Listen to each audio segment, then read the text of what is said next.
નમસ્કાર દર્શક મિત્રો, મંતવ્ય ન્યૂઝ સાથે હું છું શિવાંગીની. સ્વાગત છે આપનું ન્યૂઝ લાઈવમાં. વાત કરીએ બ્રેકિંગ ન્યૂઝ સામે રહ્યા છે. બજેટ સત્ર શરૂ થાય તે પહેલા સંસદ ભવન પહોંચી ચૂક્યા છે વડાપ્રધાન Narendra Modi.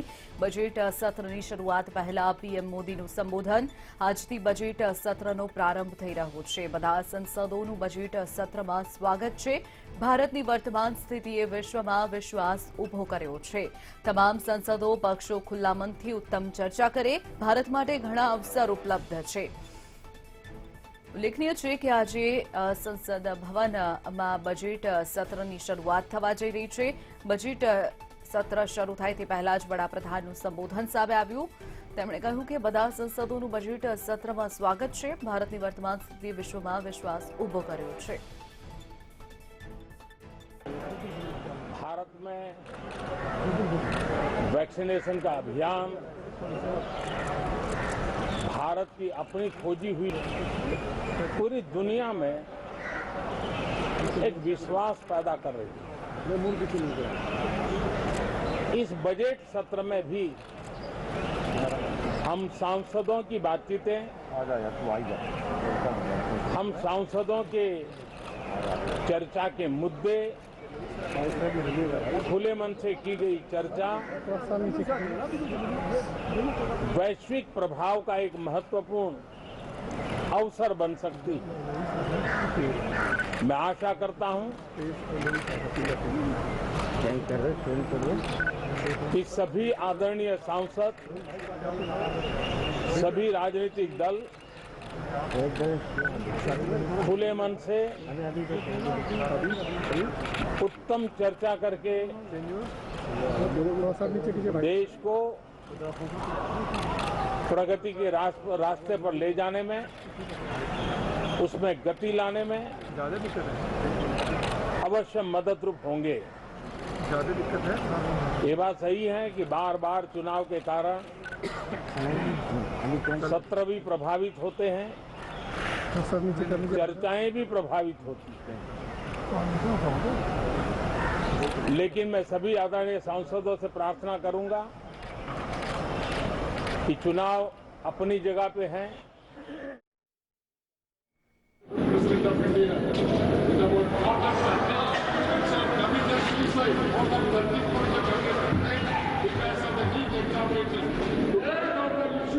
Please take your seat. माननीय सदस्यगण, कोरोना वायरस से उत्पन्न वैश्विक महामारी का यह तीसरा वर्ष है. इस दौरान हमने भारत के लोगों की लोकतांत्रिक मूल्यों में अगाध आस्था, अनुशासन और कर्तव्यपरायणता को और मजबूत होते देखा है. आज जब भारत अपनी आज़ादी के 75 वर्ष पर अमृत महोत्सव मना रहा है, तब प्रत्येक भारतवासी की यह संकल्प शक्ति भारत के उज्जवल भविष्य के लिए असीम विश्वास पैदा करती है. इसी विश्वास के साथ मैं संसद भवन के इस ऐतिहासिक सेंट्रल हॉल से प्रत्येक भारतवासी का अभिनंदन करता हूं. मैं आज संसद के समवेत सत्र में देश के उन लाखों स्वाधीनता सेनानियों को नमन करता हूं, जिन्होंने अपने कर्तव्यों को सर्वोच्च प्राथमिकता दी और भारत को उसके अधिकार दिलाए.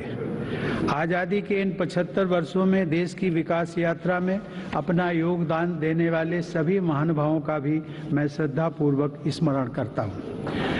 अमृत महोत्सव के इस कालखंड में देश की महान विभूतियों से जुड़े विशेष अवसर भी सभी देशवासियों को प्रेरणा दे रहे हैं. गुरु तेग बहादुर जी का 400वां प्रकाश वर्ष पर्व, श्री अरविंदो की 150वीं जन्म जयंती, V.O. चिदम्बरम पिल्लई का 150वां जन्म वर्ष और नेताजी सुभाष चंद्र बोस की 125वीं जन्म जयंती जैसे पुण्य अवसरों को मेरी सरकार पूरी भव्यता के साथ मना रही है. सरकार ने इस वर्ष से गणतंत्र दिवस समारोह को नेताजी की जयंती पर 23 जनवरी से ही मनाने की शुरुआत की है. मेरी सरकार मानती है कि अतीत को याद रखना तथा उससे सीख लेना देश के सुरक्षित भविष्य के लिए बहुत ही जरूरी है. साहिबजादों के बलिदान की स्मृति में 26 दिसंबर को वीर बाल दिवस की घोषणा एवं 14 अगस्त को एवं 14 अगस्त को विभाजन विभीषिका स्मृति दिवस इसी सोच का परिचायक है। सरकार ने भगवान बिरसा मुंडा को श्रद्धांजलि स्वरूप उनके जन्म दिवस 15 नवंबर को जनजातीय गौरव दिवस के रूप में मनाने का भी निर्णय लिया। माननीय सदस्यगण, आज़ादी का अमृत महोत्सव हम सभी भारतीयों के लिए अगले 25 वर्षों के संकल्पों को आकार देने का पवित्र अवसर है। मेरी सरकार सबका साथ, सबका विकास, सबका विश्वास और सबका प्रयास के मंत्र पर चलते हुए अगले 25 वर्षों के लिए मजबूत बुनियाद पर तेजी से काम कर रही है। इस बुनियाद का सबसे महत्वपूर्ण संकल्प एक सर्वसमावेशी, सर्वहितकारी, सशक्त भारत का निर्माण और देश की आत्मनिर्भरता है। कोरोना के इस कठिन समय की चुनौतियों ने देशवासियों को अपने लक्ष्यों को जल्द से जल्द प्राप्त करने के लिए प्रेरित किया है। माननीय सदस्यगण, कोरोना महामारी ने पूरी दुनिया को प्रभावित किया है और भारत में भी हमारे बहुत से अपनों को हमसे छीना है। इन परिस्थितियों में केंद्र से लेकर राज्यों तक हमारी सभी सरकारों, स्थानीय शासन और प्रशासन, हमारे डॉक्टर्स, नर्सेज और हेल्थ वर्कर्स, हमारे वैज्ञानिकों और उद्यमियों सभी ने एक टीम के रूप में काम किया है। सरकार और नागरिकों के बीच यह परस्पर विश्वास, समन्वय और सहयोग लोकतंत्र की ताकत का अभूतपूर्व उदाहरण है। इसके लिए मैं देश के प्रत्येक हेल्थ और फ्रंट लाइन वर्कर का, हर देशवासी का अभिनंदन करता हूं। कोविड-19 के खिलाफ इस लड़ाई में भारत के सामर्थ्य का प्रमाण कोविड वैक्सीनेशन प्रोग्राम में नजर आया है। हमने एक साल से भी कम समय में 150 करोड़ से भी ज्यादा वैक्सीन डोज लगाने का रिकॉर्ड पार किया है। आज हम पूरी दुनिया में सबसे ज्यादा वैक्सीन डोज देने वाले अग्रणी देशों में से एक हैं। इस अभियान की सफलता ने देश को एक ऐसा रक्षा कवच दिया है जिससे हमारे नागरिकों की सुरक्षा भी बढ़ी है और उनका मनोबल भी बढ़ा है। आज देश में 90% से अधिक वयस्क नागरिकों को टीके की एक डोज मिल चुकी है, जबकि 70% से अधिक लोग दोनों डोज ले चुके हैं। हर घर दस्तक अभियान के माध्यम से सरकार बाकी लोगों तक भी पहुंच रही है। इसी माह वैक्सीनेशन प्रोग्राम में 15 से 18 वर्ष तक के किशोर किशोरियों को भी शामिल किया गया है। साथ ही फ्रंट लाइन वर्कर्स और बीमारियों से ग्रस्त वरिष्ठ नागरिकों के लिए प्रिकॉशनरी डोज की भी शुरुआत की गई है। अब तक देश में कुल 8 वैक्सीन्स को इमरजेंसी यूज के लिए स्वीकृत मिल चुकी है। भारत में बन रही 3 वैक्सीन्स को विश्व स्वास्थ्य संगठन की तरफ से आपात स्थिति में उपयोग की मंजूरी भी मिली है। भारत में बन रही ये वैक्सीन्स पूरी दुनिया को महामारी से मुक्त कराने और करोड़ों लोगों का जीवन बचाने में अहम भूमिका निभा रही है। माननीय सदस्यगण, कोरोना महामारी से निपटने के लिए हमारे देश के प्रयास केवल तात्कालिक चुनौतियों तक सीमित नहीं है। इसीलिए मेरी सरकार ऐसे दूरदर्शी समाधान तैयार कर रही है जो भविष्य के लिए भी प्रभावी और उपयोगी रहें। सरकार द्वारा 64,000 करोड़ रुपए की लागत से शुरू किया गया प्रधानमंत्री Ayushman Bharat health infrastructure mission इसका एक सराहनीय उदाहरण है। इससे न केवल वर्तमान की स्वास्थ्य संबंधी जरूरतों को पूरा करने में मदद मिलेगी, बल्कि आने वाले संकटों के लिए भी देश को तैयार किया जा सकेगा। मेरी सरकार की संवेदनशील नीतियों के कारण देश में अब स्वास्थ्य सेवाएं जन साधारण तक आसानी से पहुंच रही हैं। 80,000 से अधिक हेल्थ एंड वेलनेस सेंटर्स और करोड़ों की संख्या में जारी आयुष्मान भारत कार्ड से गरीबों को इलाज में बहुत मदद मिली है।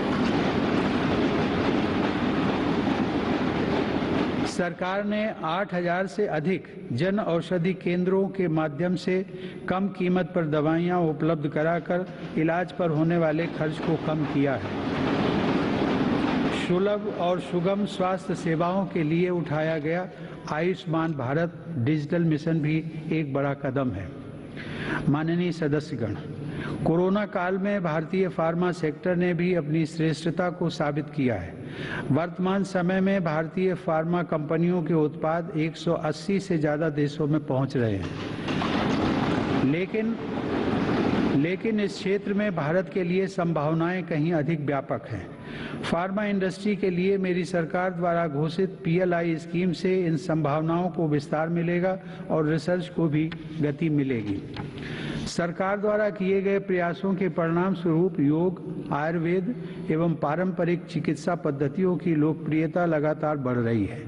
वर्ष 2014 में देश से 6,600 करोड़ रुपए के आयुष उत्पादों का निर्यात होता था, जो आज बढ़कर 11,000 करोड़ रुपए से अधिक हो गया है। दुनिया के सबसे पहले WHO global centre of traditional medicine की स्थापना भी भारत में होने जा रही है। माननीय सदस्यगण, हमारे संविधान के मुख्य शिल्पी बाबा साहब डॉक्टर भीमराव अंबेडकर ने कहा था कि मेरा आदर्श एक ऐसा समाज होगा जो स्वाधीनता, समानता और भाईचारे पर आधारित हो। प्रजातंत्र सरकार का एक स्वरूप मात्र नहीं है। प्रजातंत्र का मूल है अपने साथियों के प्रति आदर और सम्मान की भावना। बाबा साहब के इन आदर्शों को मेरी सरकार अपने लिए ध्येय वाक्य मानती है। मेरी सरकार की आस्था अंत्योदय के मूल मंत्र में है, जिसमें सामाजिक न्याय भी हो, समानता भी हो, सम्मान भी हो और समान अवसर भी हो। इसीलिए आज सरकार की नीतियों में गांव, गरीब, पिछड़े, अनुसूचित जाति एवं जनजातियों को सर्वोच्च प्राथमिकता दी जा रही है। हाल के वर्षों में पद्म पुरस्कारों के चयन में भारत की यह भावना भली भांति झलकती है। विविधता से भरे भारत में देश के कोने कोने में समर्पित जीवन जीने वाले लोग राष्ट्र सेवा में जुटे हुए हैं। उनमें भारत की शक्ति के दर्शन होते हैं। माननीय सदस्यगण, कोरोना के इस महासंकट में हमने बड़े बड़े देशों में खाद्यान्न की कमी और भूख की परेशानी देखी है, लेकिन मेरी संवेदनशील सरकार ने इस बात का पूरा प्रयास किया कि 100 साल के इस सबसे बड़े संकट में कोई गरीब भूखा न रहे। प्रधानमंत्री गरीब कल्याण अन्न योजना के अंतर्गत मेरी सरकार सभी गरीबों को हर महीने मुफ्त राशन दे रही है। 80 करोड़ लाभार्थियों को 19 महीनों से खाद्यान्न वितरित करने हेतु 2,60,000 करोड़ रुपए के खर्च के साथ भारत में आज दुनिया का सबसे बड़ा फूड डिस्ट्रीब्यूशन प्रोग्राम चलाया जा रहा है। वर्तमान परिस्थितियों को देखते हुए पूरी संवेदनशीलता के साथ मेरी सरकार ने इस योजना को मार्च 2022 तक बढ़ा दिया है। कोरोना काल में गरीब के स्वाभिमान और उसके रोजगार की रक्षा करने के लिए सरकार प्रधानमंत्री स्वनिधि योजना भी चला रही है। यह योजना हमारे रेहड़ी पटरी वाले भाइयों बहनों के लिए बहुत सहायक सिद्ध हो रही है। इस योजना के तहत अब तक 28 लाख रेहड़ी पटरी वालों को 2900 करोड़ रुपए से ज्यादा की धनराशि जारी की गई। सरकार अब इन स्ट्रीट वेंडर्स को ऑनलाइन फूड डिलीवरी करने वाली कंपनियों के साथ भी जोड़ रही है। श्रमिकों के हितों की रक्षा के लिए सरकार ने ई-श्रम पोर्टल भी शुरू किया है, जिससे अब तक 23 करोड़ से अधिक श्रमिक जुड़ चुके हैं। जनधन आधार मोबाइल अर्थात जैम ट्रिनिटी को मेरी सरकार ने जिस तरह नागरिक सशक्तिकरण से जोड़ा है, उसका प्रभाव भी हम लगातार देख रहे हैं। 44 करोड़ से अधिक गरीब देशवासियों के बैंकिंग सिस्टम से जुड़ने के कारण महामारी के दौरान करोड़ों लाभार्थियों को सीधे कैश ट्रांसफर का लाभ मिला है। डिजिटल इंडिया और डिजिटल इकोनॉमी के बढ़ते प्रसार के संदर्भ में देश के यूपीआई प्लेटफॉर्म की सफलता के लिए भी मैं सरकार के विजन की प्रशंसा करूंगा। दिसंबर 2021 में देश में 8 लाख करोड़ रुपए से ज्यादा का लेन देन यूपीआई के माध्यम से हुआ है। यह इस बात का उदाहरण है कि हमारे देश में जन सामान्य द्वारा बदलाव और तकनीक को बहुत तेजी से अपनाया जा रहा है। माननीय सदस्यगण, मेरी सरकार मूलभूत सुविधाओं को गरीब के सशक्तिकरण और गरीब की गरिमा बढ़ाने का माध्यम मानती है।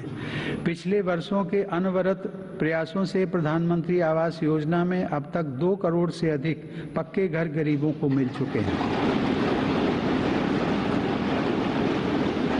प्रधानमंत्री आवास योजना ग्रामीण के तहत गत 3 वर्षों में करीब 1.5 लाख करोड़ रुपए की लागत से 1 करोड़ 17 लाख घर स्वीकृत किए गए हैं। हर घर जल पहुंचाने के उद्देश्य से शुरू किए गए जल जीवन मिशन ने लोगों के जीवन में बड़ा बदलाव लाना शुरू कर दिया है। महामारी की बाधाओं के बावजूद करीब 6 करोड़ ग्रामीण घरों को पेयजल के कनेक्शन से जोड़ा गया है। इसका बहुत बड़ा लाभ हमारे गांव की महिलाओं, बहनों, बेटियों को हुआ है। ग्रामीण क्षेत्रों में लोगों को उनकी संपत्ति के दस्तावेज देने के लिए शुरू की गई स्वामित्व योजना भी एक असाधारण प्रयास है। इस योजना के तहत अब तक 27,000 गांवों में 40 लाख से अधिक प्रॉपर्टी कार्ड दिए जा चुके हैं। ये प्रॉपर्टी कार्ड न केवल विवादों को रोकने में सहायक हैं, बल्कि गांव के लोगों को बैंकों से मदद मिलना भी आसान हो रहा है। माननीय सदस्यगण, मेरी सरकार ग्रामीण अर्थव्यवस्था और देश के किसानों को सशक्त बनाने के लिए निरंतर काम कर रही है। वैश्विक महामारी के बावजूद साल 2020-21 में हमारे किसानों ने 30 करोड़ टन से अधिक खाद्यान्न और 33 करोड़ टन से अधिक बागवानी उत्पादों की पैदावार की। सरकार ने रिकॉर्ड उत्पादन को ध्यान में रखते हुए रिकॉर्ड सरकारी खरीद की है। रबी की फसल के दौरान 433 लाख मीट्रिक टन गेहूं की खरीद की गई, जिससे लगभग 50 लाख किसानों को सीधा फायदा पहुंचा है। खरीफ की फसल के दौरान रिकॉर्ड लगभग 900 लाख मीट्रिक टन धान की खरीद की गई, जिससे 1 करोड़ 30 लाख किसान लाभान्वित हुए। सरकार के प्रयासों से देश का कृषि निर्यात भी रिकॉर्ड स्तर पर बढ़ा है। वर्ष 2020-21 में कृषि निर्यात में 25% से अधिक की वृद्धि दर्ज की गई। यह निर्यात लगभग 3 लाख करोड़ रुपए पहुंच गया है। हॉर्टिकल्चर और शहद उत्पादन भी किसानों के लिए आमदनी के नए स्रोतों और बाजार तक उनकी बढ़ती पहुंच के महत्वपूर्ण माध्यम हैं। शहद उत्पादन को प्रोत्साहन देने से वर्ष 2020-21 में देश का शहद उत्पादन 1,25,000 मीट्रिक टन तक पहुंच गया है, जो कि 2014-15 की तुलना में करीब 55% ज्यादा है। 2014-15 की तुलना में शहद की निर्यात मात्रा में भी 102% से ज्यादा की वृद्धि दर्ज की गई है। किसानों को उनकी फसल के अधिक दाम मिले, इसके लिए उनके उत्पादों का सही बाजार तक पहुंचना जरूरी होता है। इस दिशा में सरकार ने किसान रेल सेवा शुरू करते हुए किसानों के लिए खुशहाली के नए रास्ते खोलने का काम किया है।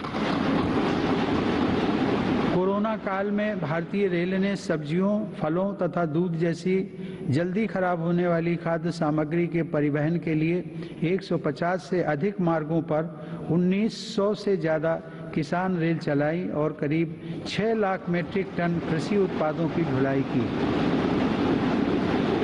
यह इस बात का उदाहरण है कि अगर सोच नई हो तो पुराने संसाधनों से भी नए रास्ते बनाए जा सकते हैं। माननीय सदस्यगण, कृषि क्षेत्र में देश की सतत सफलता और बढ़ते सामर्थ्य का सबसे बड़ा श्रेय मैं देश के छोटे किसानों को देना चाहता हूं।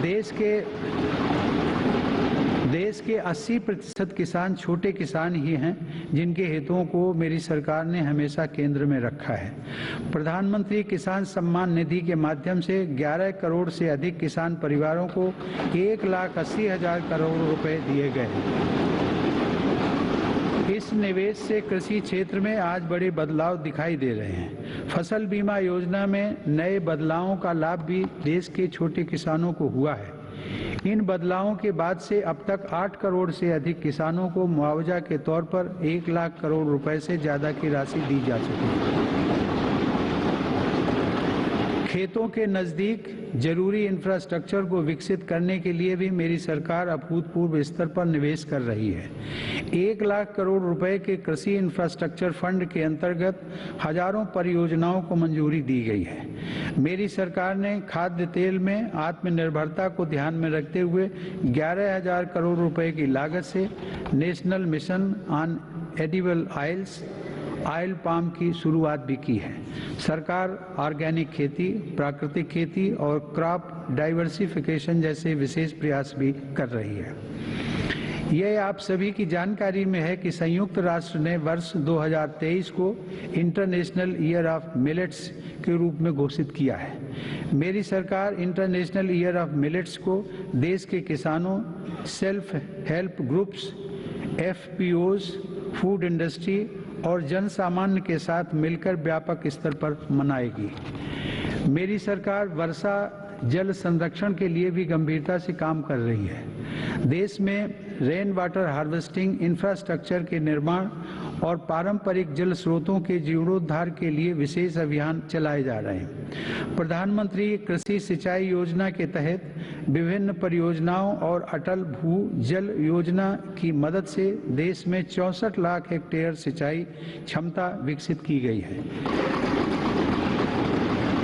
नदियों को आपस में जोड़ने की योजनाओं पर भी सरकार ने काम आगे बढ़ाया है। हाल ही में 45,000 करोड़ रुपए की लागत से पूरी होने वाली केन बेतवा लिंक परियोजना को भी स्वीकृति दी गई है।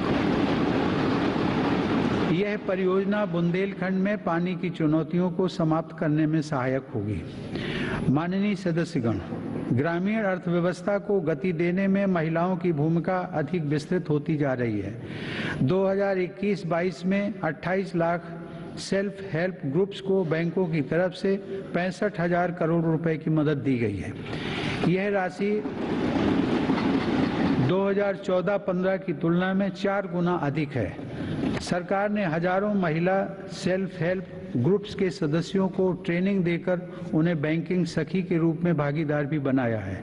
ये महिलाएं ग्रामीण क्षेत्रों में बैंकिंग सेवाओं को घर घर तक पहुंचाने का माध्यम बन रही हैं। महिला सशक्तिकरण मेरी सरकार की उच्च प्राथमिकताओं में से एक है। उज्ज्वला योजना की सफलता के हम सभी साक्षी हैं। मुद्रा योजना के माध्यम से हमारे देश की माताओं बहनों की उद्यमिता और कौशल को बढ़ावा मिला है। बेटी बचाओ बेटी पढ़ाओ पहल से अनेक सकारात्मक परिणाम सामने आए हैं और स्कूलों में प्रवेश लेने वाली बेटियों की संख्या में उत्साहजनक वृद्धि हुई है। बेटे बेटी को समानता का दर्जा देते हुए मेरी सरकार ने महिलाओं के विवाह के लिए न्यूनतम आय को 18 वर्ष से बढ़ाकर पुरुषों के समान 21 वर्ष करने का विधेयक भी संसद में प्रस्तुत किया है। सरकार ने 3 तलाक को कानूनन अपराध घोषित कर समाज को इस कुप्रथा से मुक्त करने की शुरुआत की है। मुस्लिम महिलाओं पर केवल मेहरम के साथ ही हज यात्रा करने जैसे प्रतिबंधों को भी हटाया गया है। वर्ष 2014 से पूर्व अल्पसंख्यक वर्ग के लगभग 3 करोड़ विद्यार्थियों को छात्रवृत्तियां दी गई थी, जबकि मेरी सरकार ने वर्ष 2014 से अब तक ऐसे 4.5 करोड़ से अधिक विद्यार्थियों को छात्रवृत्तियां प्रदान की। इससे मुस्लिम बालिकाओं के स्कूल छोड़ने की दर में महत्वपूर्ण कमी दर्ज की गई है तथा उनके प्रवेश में वृद्धि देखी गई है। देश की बेटियों में सीखने की क्षमता को बढ़ावा देने के लिए राष्ट्रीय शिक्षा नीति में जेंडर इंक्लूजन फंड का भी प्रावधान किया गया है। यह हर्ष की बात है कि मौजूदा सभी 33 सैनिक स्कूलों ने बालिकाओं को प्रवेश देना शुरू कर दिया है। सरकार ने राष्ट्रीय रक्षा अकादमी में भी महिला कैडेट्स के प्रवेश को मंजूरी दी है। महिला कैडेट्स का पहला बैच एनडीए में जून 2022 में प्रवेश करेगा। मेरी सरकार के नीतिगत निर्णय और प्रोत्साहन से विभिन्न पुलिस बलों में महिला पुलिसकर्मियों की संख्या में 2014 के मुकाबले दोगुनी से ज्यादा बढ़ोतरी हो चुकी है। माननीय सदस्यगण, महान संत तिरुवल्लुवर ने कहा था, कर्क कसड्डर कर्प वही कट्रपिन निकर्क अद्दा कर्क तगा। अर्थात एक व्यक्ति जो कुछ भी सीखता है वह उसके आचरण में दिखाई देता है। आत्मनिर्भर भारत के संकल्प व सामर्थ्य को आकार देने के लिए मेरी सरकार देश में नई राष्ट्रीय शिक्षा नीति लागू कर रही है। राष्ट्रीय शिक्षा नीति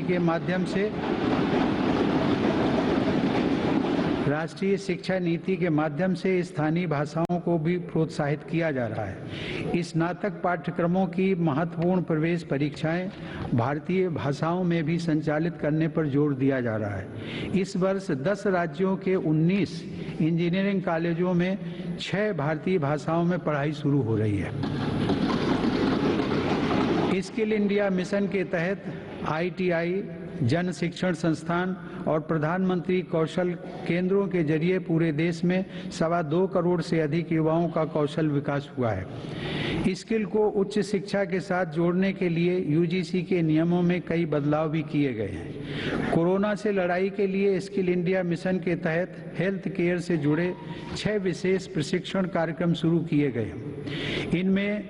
इनसे हेल्थ केयर सेक्टर को मदद मिल रही है। सरकार द्वारा जनजातीय युवाओं की शिक्षा के लिए हर आदिवासी बहुल ब्लॉक तथा एकलव्य आवासीय मॉडल स्कूल के विस्तार का काम किया जा रहा है। ये स्कूल लगभग 3.5 लाख जनजातीय युवाओं को सशक्त बनाएंगे। माननीय सदस्यगण, टोक्यो ओलंपिक के दौरान हम सभी ने भारत की युवा शक्ति की क्षमताओं को देखा है। इस अंतर्राष्ट्रीय प्रतिस्पर्धा में अब तक का बेहतरीन प्रदर्शन करते हुए भारत ने 7 मेडल जीते। टोक्यो पैरा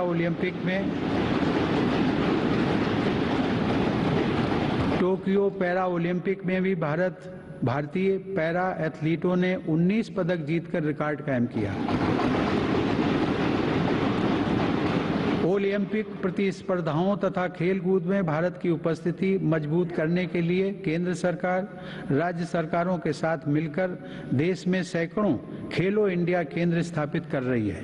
पैरा स्पोर्ट्स में दिव्यांग युवाओं को ट्रेनिंग देने के लिए सरकार ने ग्वालियर में आधुनिक सुविधाओं से युक्त सेंटर फॉर डिसेबिलिटी स्पोर्ट्स की स्थापना भी की है। माननीय सदस्यगण, दिव्यांग जनों के लिए सुगमता, समानता और सम्मानपूर्ण जीवन के अवसर प्रदान करना एक समाज के रूप में हमारी सामूहिक जिम्मेदारी है। इस दिशा में आज सुगम्य भारत अभियान हमारी राष्ट्रीय संवेदना का परिचय दे रहा है।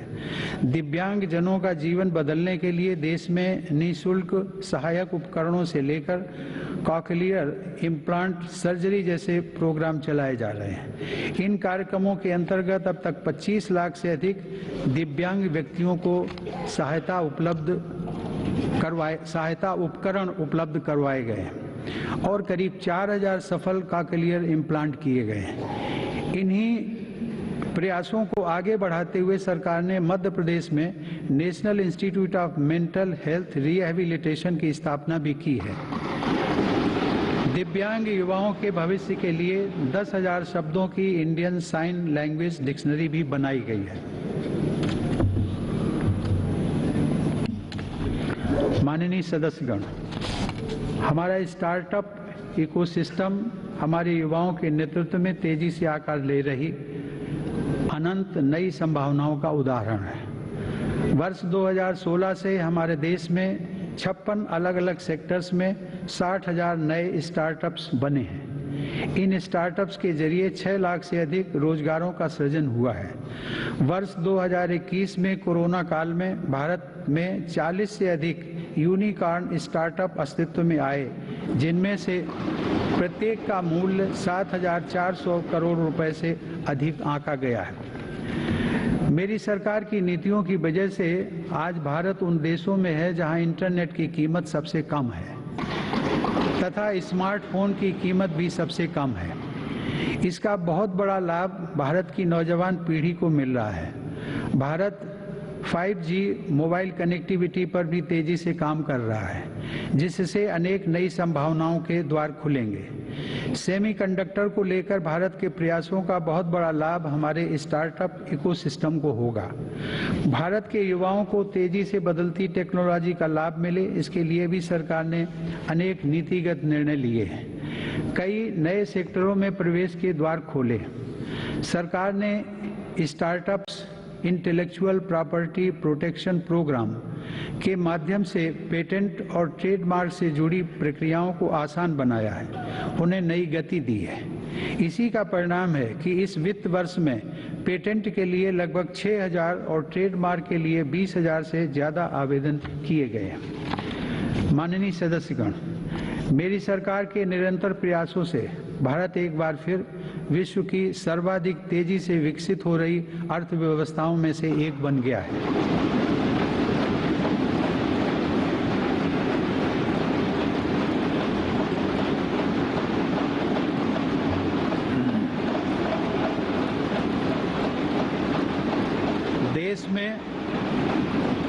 देश में जीएसटी कलेक्शन पिछले कई महीनों से निरंतर 1 लाख करोड़ रुपए से ऊपर बना हुआ है। इस वित्त वर्ष के पहले 7 महीनों में 48 बिलियन डॉलर का विदेशी निवेश आना इस बात का प्रमाण है कि अंतर्राष्ट्रीय निवेशक भारत के विकास को लेकर बहुत आश्वस्त हैं। भारत का विदेशी मुद्रा भंडार भी इस समय 630 बिलियन डॉलर से ऊपर है। हमारा निर्यात भी तेजी से बढ़ रहा है और पिछले रिकॉर्ड टूट रहे हैं। 2021 में अप्रैल से दिसंबर के दौरान भारत का गुड्स निर्यात लगभग 300 बिलियन डॉलर यानी 22 लाख करोड़ रुपए से अधिक रहा है, जो कि 2020 की इसी अवधि की तुलना में 1.5 गुना ज़्यादा है। मेरी सरकार ने मैन्युफैक्चरिंग सेक्टर में मौजूद संभावनाओं को साकार करने और युवाओं को नए अवसर देने के लिए 1,97,000 करोड़ रुपए से ज़्यादा के निवेश से 14 महत्वपूर्ण PLI स्कीम्स शुरू की हैं। ये PLI स्कीम्स न केवल भारत को ग्लोबल मैन्युफैक्चरिंग हब के रूप में स्थापित करने में मदद करेंगी, बल्कि रोजगार के 60 लाख से अधिक अवसर भी उपलब्ध कराएंगे। देश में मोबाइल उत्पादन की सफलता मेक इन इंडिया का एक बड़ा उदाहरण है। आज भारत विश्व में दूसरा सबसे बड़ा मोबाइल फोन निर्माता बनकर उभरा है। इससे भारत के लाखों युवाओं को रोजगार भी मिला है। हमारा देश इलेक्ट्रॉनिक और टेक्नोलॉजी हार्डवेयर के क्षेत्र में ग्लोबल लीडर बने, इसके लिए सरकार ने सिलिकॉन और compound semiconductor fabrication, display, FAB, chip design और इनसे जुड़े वेंचर्स के लिए हाल ही में 76,000 करोड़ रुपए का पैकेज भी घोषित किया है।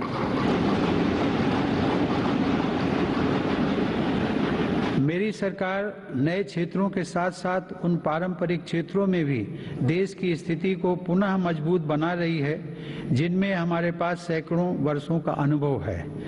इसी दिशा में मेरी सरकार द्वारा वस्त्र उद्योग के विकास के लिए करीब 4,500 करोड़ रुपए के निवेश से 7 मेगा इंटीग्रेटेड टेक्सटाइल रीजन और अपैरल पार्क बनाए जा रहे हैं। इससे देश में इंटीग्रेटेड टेक्सटाइल वैल्यू चेन तैयार होगी। ये मेगा टेक्सटाइल पार्क्स भारतीय तथा विदेशी निवेशकों को भी आकर्षित करेंगे और रोजगार के लाखों नए अवसर पैदा करेंगे। माननीय सदस्यगण, भारत की समृद्धि में बड़े उद्योगों के साथ सूक्ष्म एवं लघु उद्योगों की भूमिका बहुत महत्वपूर्ण है। हमारे MSMEs हमारी अर्थव्यवस्था का मेरुदंड रहे हैं और आत्मनिर्भर भारत को गति प्रदान करते रहे हैं। कोरोना काल में MSMEs को संकट से बचाने और जरूरी क्रेडिट उपलब्ध कराने के लिए सरकार ने 3 लाख करोड़ रुपए के कोलेटरल फ्री लोन्स की व्यवस्था की। हाल के अध्ययनों से ये स्पष्ट हुआ है कि इस योजना की सहायता से 13.5 लाख MSME यूनिट्स को जीवन दान दिया गया और 1.5 करोड़ रोजगार भी सुरक्षित किए गए। जून 2021 में सरकार 3 लाख करोड़ रुपए की इस गारंटी को बढ़ाकर 4.5 लाख करोड़ रुपए कर चुकी है। MSME सेक्टर को विस्तार प्रदान करने तथा इस सेक्टर के लिए अवसर बढ़ाने हेतु कई नीतिगत फैसले भी लिए गए हैं। MSMEs की नई परिभाषा से छोटे उद्योगों को आगे बढ़ाने में मदद मिल रही है। सरकार ने थोक और खुदरा व्यापारियों व स्ट्रीट वेंडर्स को उद्यम पोर्टल पर रजिस्टर करने की अनुमति भी दी है ताकि उन्हें प्रायोरिटी सेक्टर लेंडिंग का लाभ मिल सके। मैं खादी की सफलता का भी विशेष उल्लेख करूंगा। आज़ादी की लड़ाई में बापू के नेतृत्व में देश की चेतना का प्रतीक रही खादी एक बार फिर छोटे उद्यमियों का संबल बन रही है। सरकार के प्रयासों से 2014 की तुलना में देश में खादी की बिक्री 3 गुना बढ़ी है।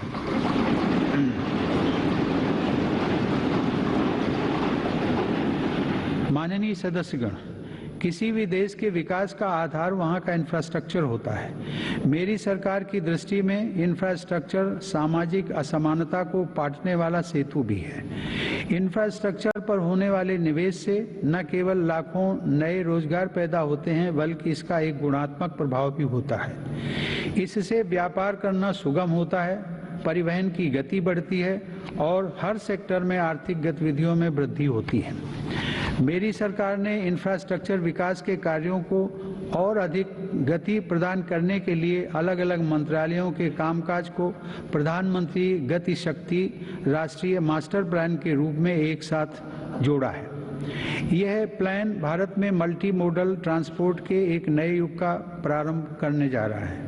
भविष्य के भारत में रेलवेज, हाईवेज और एयरवेज अलग अलग और अलग थलग इंफ्रास्ट्रक्चर नहीं होंगे बल्कि एक देश के एकजुट संसाधन के तौर पर काम करेंगे। ग्रामीण क्षेत्रों में सड़कों, संसाधनों और इंफ्रास्ट्रक्चर के निर्माण से देश की उन संभावनाओं को उड़ान मिल रही है जो दशकों से उपेक्षित पड़ी थी। प्रधानमंत्री ग्राम सड़क योजना की उपलब्धियां गर्व करने योग्य हैं। वर्ष 2020-21 में ग्रामीण इलाकों में 100 किलोमीटर प्रतिदिन से अधिक की रफ्तार से 36,500 किलोमीटर सड़कें बनाई गई हैं और हजारों रिहायशी क्षेत्रों को ऑल वेदर रोड कनेक्टिविटी से जोड़ा गया है। आज देश के नेशनल हाईवेज भी पूरब से पश्चिम और उत्तर से दक्षिण पूरे देश को एक साथ जोड़ रहे हैं। मार्च 2014 में हमारे देश में राष्ट्रीय राजमार्गों की कुल लंबाई 90,000 किलोमीटर थी, जबकि आज उनकी लंबाई बढ़कर 1,40,000 किलोमीटर से अधिक हो गई है। भारतमाला परियोजना के अंतर्गत लगभग 6 लाख करोड़ रुपए की लागत से 20,000 किलोमीटर से अधिक लंबाई के राजमार्गों पर काम किया जा रहा है। इनमें 23 ग्रीन एक्सप्रेसवेज और ग्रीन फील्ड कॉरिडोर्स का विकास भी शामिल है। दिल्ली मुंबई एक्सप्रेस वे भी पूरा होने के करीब है।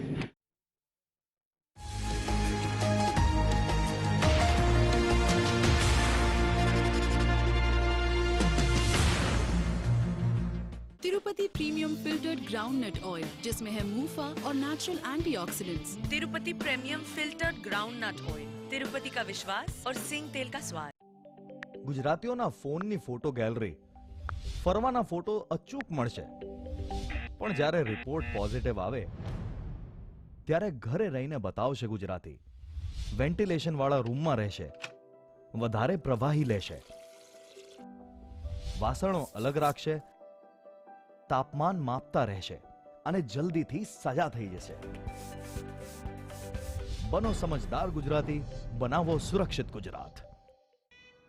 હનીમૂન માટે ક્યાં જવું છે? ક્યાં જવું છે મેમ? ક્યાં? શાદીની પહેલા આવે છે સીઝન shaadi.com ની. આજે જ ડાઉનલોડ કરો. Hello aunty.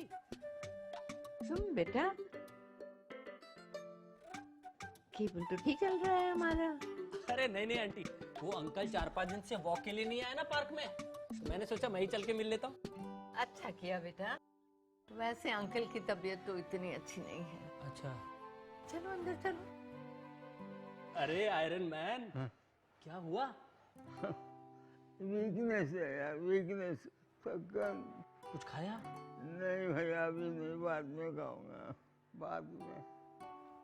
आज तो संडे है, आप हमेशा की तरह खीर खाएंगे ना आज? अगले संडे खाएंगे, अगले संडे, संडे नहीं। मुझे सब पता है। घर पे आज खीर बनाई थी, तो मैंने सोचा आप दोनों के लिए भी ले आता हूँ। आंटी जी को ज्यादा मत देना, आप ही खा जाना सारा। कुछ रिश्तों के बिना हम सब अधूरे। GTPL, कनेक्शन दिल से।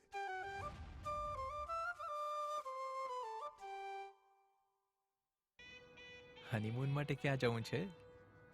ક્યાં જવું છે મેમ? ક્યાં? શાદીની પહેલા આવે છે સીઝન shaadi.com ની. આજે જ ડાઉનલોડ કરો. सर, हाँ, मैंने ही कहा था HR से। कंपनी की हालत तो तुम लोगों को पता ही है। अगला ऑर्डर आने में 2-3 महीने लग जाएंगे। सर, उसी के बारे में बात करने आए थे हम।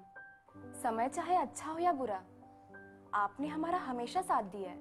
और आज जब आपको हमारी जरूरत सबसे ज्यादा है, हम आपका साथ कैसे छोड़ दें सर? यस सर, हम सबके पास कुछ सेविंग्स है, तो 2-3 महीने बिना सैलरी के भी काम कर लेंगे हम। कंपनी का फ्यूचर है सर, बस एक बार ये मुश्किल घड़ी निकल जाए।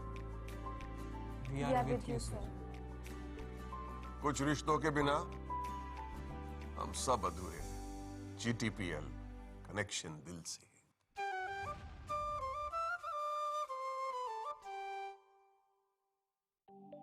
ગુજરાતીઓના ફોનની ફોટો ગેલેરી, ફરવાના ફોટો અચૂક મળશે, પણ જ્યારે રિપોર્ટ પોઝિટિવ આવે ત્યારે ઘરે રહીને બતાવશે ગુજરાતી. વેન્ટિલેશન વાળા રૂમમાં રહેશે, વધારે પ્રવાહી લેશે, વાસણો અલગ રાખશે, તાપમાન માપતા રહેશે અને જલ્દીથી સજા થઈ જશે. બનો સમજદાર ગુજરાતી, બનાવો સુરક્ષિત ગુજરાત. હનીમૂન માટે ક્યાં જવું છે? ક્યાં જવું છે મેમ? ક્યાં? શાદીની પહેલા આવે છે સીઝન shaadi.com ની. આજે જ ડાઉનલોડ કરો. શું થયું જીવા કાકા? કેમ ઉદાસ છો? बेटा, ताव जेवू लागे छे, पण अटाणे बतावे जाऊं कोने? અરે કાકા, આ તમારો ફોન છે એ જ તમારું દવાખાનું છે. જો તમે આમાં ડાયલ કરશો ને 1100, એટલે ડોક્ટર તમને ફોનમાં સામેથી માર્ગદર્શન આપશે અને કઈ દવા લેવાની ને એ પણ ફોનમાં મેસેજ કરીને કહેશે. શું વાત કરે છે રાજુ? હા કાકા, હવે દવાખાનું આવી ગયું છે તમારી આંગળીના ટેરવે, 24 કલાક વિના મૂલ્યે. वाह, के देश में निर्माण के लिए PLI योजना भी शुरू की है। इससे देश को भविष्य की इस महत्वपूर्ण टेक्नोलॉजी में अपनी स्थिति को मजबूत बनाने में मदद मिलेगी। माननीय सदस्यगण, मेरी सरकार देश की सुरक्षा के लिए दृढ़ संकल्पित होकर काम कर रही है। सरकार की नीतियों की वजह से डिफेंस सेक्टर में, विशेषकर रक्षा उत्पादन में देश की आत्मनिर्भरता लगातार बढ़ रही है। वर्ष 2020-21 में सैन्य बलों के आधुनिकीकरण के लिए जो भी स्वीकृतियां प्रदान की गई, उनमें 87% उत्पादों में मेक इन इंडिया को प्राथमिकता दी गई।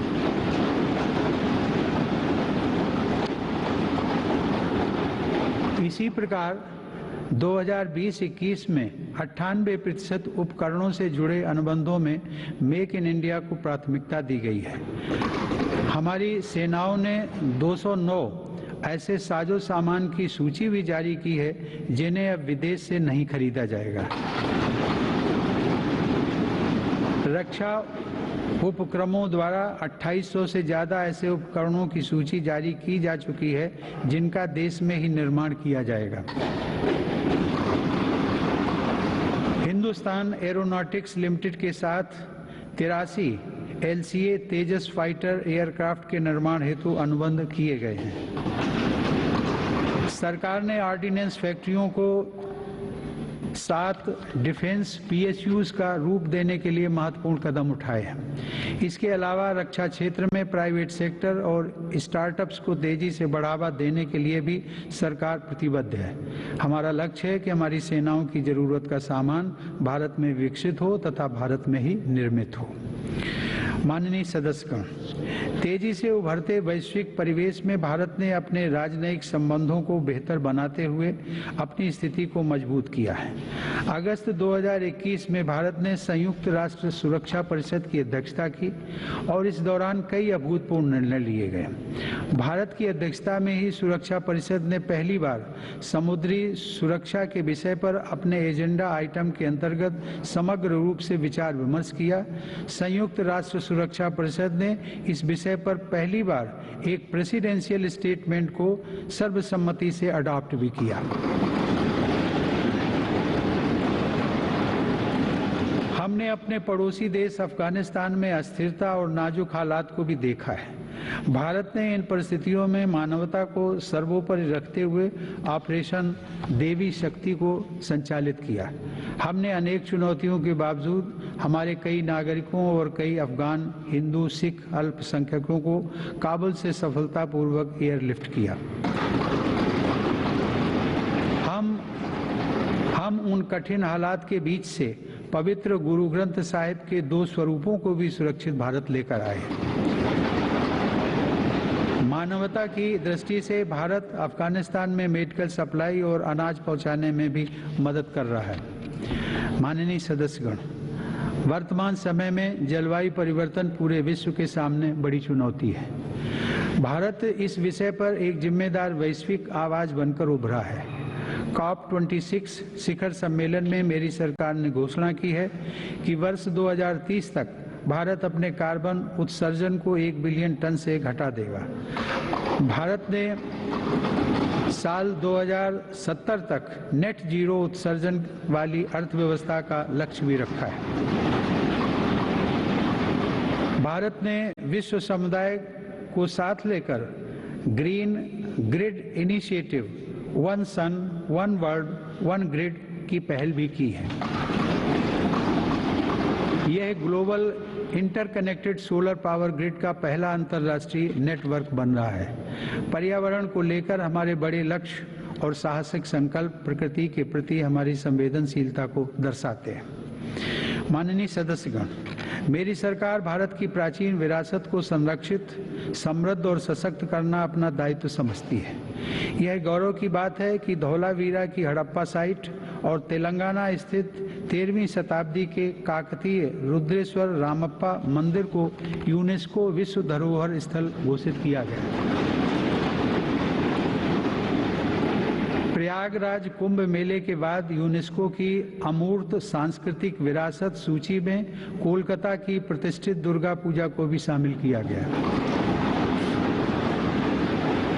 सरकार की यह भी प्राथमिकता रही है कि भारत की अमूल्य धरोहरों को देश में वापस लाया जाए। 100 वर्ष पूर्व भारत से चोरी हुई मां अन्नपूर्णा देवी की मूर्ति को वापस लाकर काशी विश्वनाथ मंदिर में स्थापित किया गया।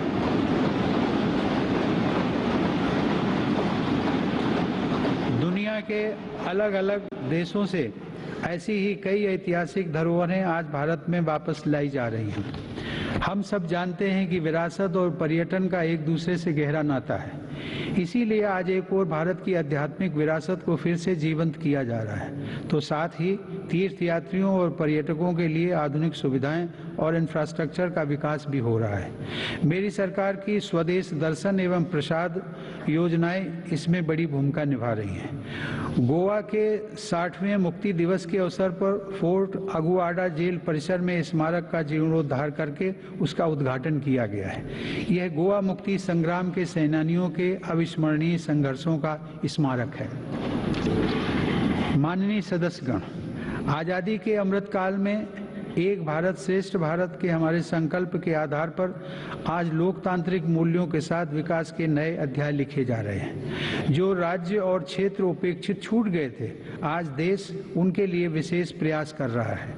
जम्मू कश्मीर और लद्दाख क्षेत्र में विकास के नए युग का आरंभ इसका एक बड़ा उदाहरण है। मेरी सरकार ने जम्मू कश्मीर के औद्योगिक विकास के लिए लगभग 28,000 करोड़ रुपए की लागत से नई सेंट्रल सेक्टर स्कीम शुरू की है। पिछले वर्ष काजीगुंड वनिहाल सुरंग को भी यातायात के लिए खोल दिया गया है। श्रीनगर से शारजाह तक की अंतर्राष्ट्रीय उड़ानें भी शुरू हो गई हैं। जम्मू कश्मीर के लोगों को शिक्षा, स्वास्थ्य और रोजगार के बेहतर अवसर प्रदान करने के लिए अनेक महत्वपूर्ण कदम उठाए गए हैं। इस समय वहां 7 मेडिकल कॉलेजों के अलावा 2 एम्स का कार्य प्रगति पर है, जिनमें से एक एम्स जम्मू में और एक कश्मीर में है। IIT जम्मू और IIM जम्मू का निर्माण कार्य भी तेजी से चल रहा है। लद्दाख संघ राज्य क्षेत्र में इंफ्रास्ट्रक्चर और आर्थिक विकास को तेजी से आगे बढ़ाने के लिए सिंधु इंफ्रास्ट्रक्चर डेवलपमेंट कॉरपोरेशन की स्थापना की गई है। लद्दाख की इस विकास यात्रा में एक और उपलब्धि सिंधु सेंट्रल यूनिवर्सिटी के रूप में जुड़ रही है। माननीय सदस्यगण, मेरी सरकार पूर्वोत्तर के सभी राज्यों अरुणाचल प्रदेश, असम, मणिपुर, मेघालय, मिजोरम, नागालैंड, सिक्किम और त्रिपुरा के सतत विकास के लिए प्रतिबद्ध है। इन राज्यों में हर स्तर पर बुनियादी और आर्थिक अवसरों का विकास किया जा रहा है। रेल और हवाई कनेक्टिविटी जैसी सुविधाओं का सपना पूर्वोत्तर के लोगों के लिए अब साकार हो रहा है।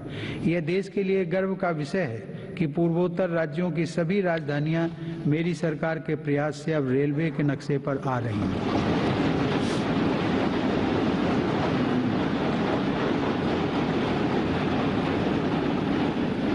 ईटानगर के होलोंगी में एक नए एयरपोर्ट की स्थापना की जा रही है। हाल ही में त्रिपुरा राज्य के महाराजा वीर विक्रम एयरपोर्ट में एक नया और आधुनिक टर्मिनल खोला गया है। पूर्वोत्तर का यह विकास भारत की विकास यात्रा का एक स्वर्णिम अध्याय सिद्ध होगा। कुछ दिन पहले ही 21 जनवरी को मेघालय, मणिपुर और त्रिपुरा की स्थापना के 50 साल पूरे हुए हैं। आज़ादी के 75 साल पूरे होने के साथ इन राज्यों की यात्रा भी हमें विकास के नए संकल्पों के लिए प्रेरित कर रही है। पूर्वोत्तर में शांति स्थापना के लिए मेरी सरकार के प्रयासों को ऐतिहासिक सफलता प्राप्त हुई है। अभी कुछ महीने पहले ही कार्बी आंगलोंग के दशकों पुराने विवाद को समाप्त करने के लिए केंद्र सरकार, असम की राज्य सरकार एवं कार्बी समूह के बीच समझौता हुआ है। इससे इस क्षेत्र में शांति और खुशहाली का एक नया अध्याय शुरू हुआ है। सरकार द्वारा किए गए प्रयासों से आज देश में नक्सल प्रभावित जिलों की संख्या भी 126 से घटकर 70 रह गई है। माननीय सदस्यगण, मेरी सरकार नागरिकों की जरूरतों के प्रति सरकारी विभागों को अधिक से अधिक जवाबदेह बनाने के लिए कृत संकल्प है। बकाया मामलों में निपटान हेतु तथा स्वच्छता के लिए भारत सरकार के प्रत्येक मंत्रालय में विशेष अभियान चलाया जा रहा है। मिशन कर्मयोगी के अंतर्गत सिविल सर्वेंट्स की क्षमता बढ़ाने के लिए सरकार ने कैपेसिटी बिल्डिंग कमीशन की स्थापना की है। मिशन कर्मयोगी सिविल सर्वेंट्स के करियर में भी सहायक होगा और राष्ट्र निर्माण की नई जिम्मेदारियों के लिए उन्हें तैयार भी करेगा। न्याय प्राप्ति को सरल और सुगम बनाने के लिए भी देश में कई महत्वपूर्ण कदम उठाए जा रहे हैं। टेली लॉ प्रोग्राम के माध्यम से मुकदमों से पहले सलाह देने के लिए एक प्लेटफॉर्म का गठन किया गया है। विवादों के निपटारे में गति लाने के लिए मेरी सरकार ने राज्यसभा में मध्यस्थता विधेयक 2021 पेश किया है। माननीय सदस्यगण, आज देश की उपलब्धियां और सफलताएं देश के सामर्थ्य और संभावनाओं के समान ही असीम हैं। ये उपलब्धियां किसी एक संस्था या प्रतिष्ठान की नहीं हैं, बल्कि देश के कोटि कोटि नागरिकों की हैं। इनमें करोड़ों देशवासियों का श्रम और पसीना लगा है। ये सभी उपलब्धियां हमारे महत्वाकांक्षी लक्ष्यों की लंबी यात्रा में एक तरह से मील का पत्थर है और आगे बढ़ने के लिए हमारी प्रेरणाएं भी हैं।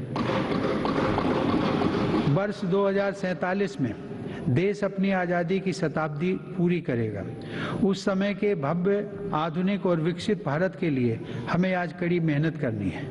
हमें अपने परिश्रम को पराकाष्ठा तक लेकर जाना है और यह सुनिश्चित करना है कि अंततः इसके लाभकारी परिणाम निकले। इसमें हम सबकी भागीदारी है और समान भागीदारी है। कोरोना काल में आप सभी सांसदों ने जिस तरह अपनी जिम्मेदारियों का निर्वहन किया और सभी सावधानियों का पालन करते हुए दोनों सदन संचालित हुए, मैं उसके लिए आप सभी की सराहना करता हूं।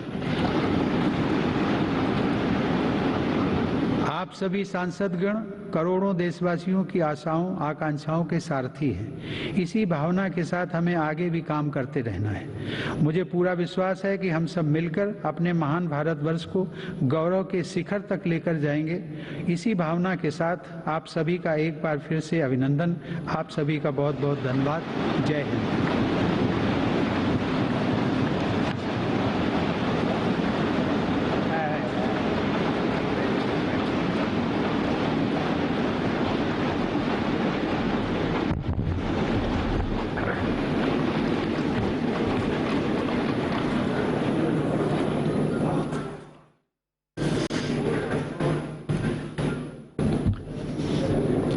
Honorable President Sri Ramnath Kovind ji, Honorable Prime Minister Sri Narendra Bhai Modi ji, Honorable Speaker Sri Om Birla ji, Honorable Members, Namaste.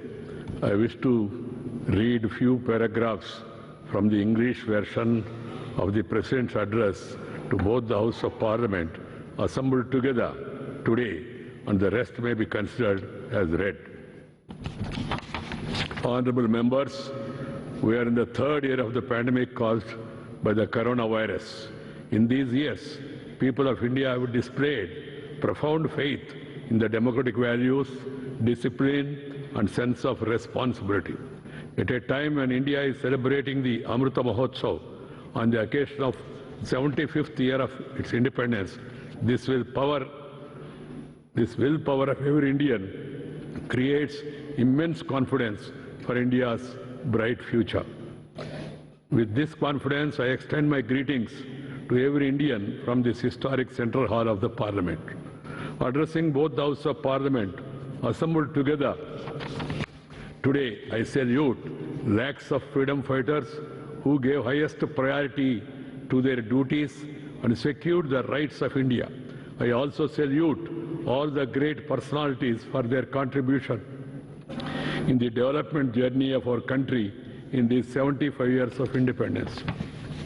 In this period of Amrita Mahotsav, special events related to great personalities of the country are also inspiring us. My government is celebrating the sacred occasion of the 400th Prakash Parva of Guru Tej Bahadur Ji, the 150th birth anniversary also of Arvind Ji, or the 150th anniversary of V.O. Chidambaram Pillai, and the 125th birth anniversary of Netaji Subhash Chandra Bose with grandeur. From this year onwards, the government has started the Republic Day celebrations from January 23rd, the birth anniversary of Sri Netaji Subhash Chandra Bose. My government believes that remembering the past and learning from it are equally important for a secure future of the country. Observance of Veer Bal Divas on the 26th December in the memory of sacrifice of Sahibjadas and Vibhajan Vishaka Smriti Divas on 14th August is a reflection of this thinking. The government also have decided to celebrate the birth anniversary of Bhagwan Birsa Munda on 15th November as Janajatiya Gaurava Divas.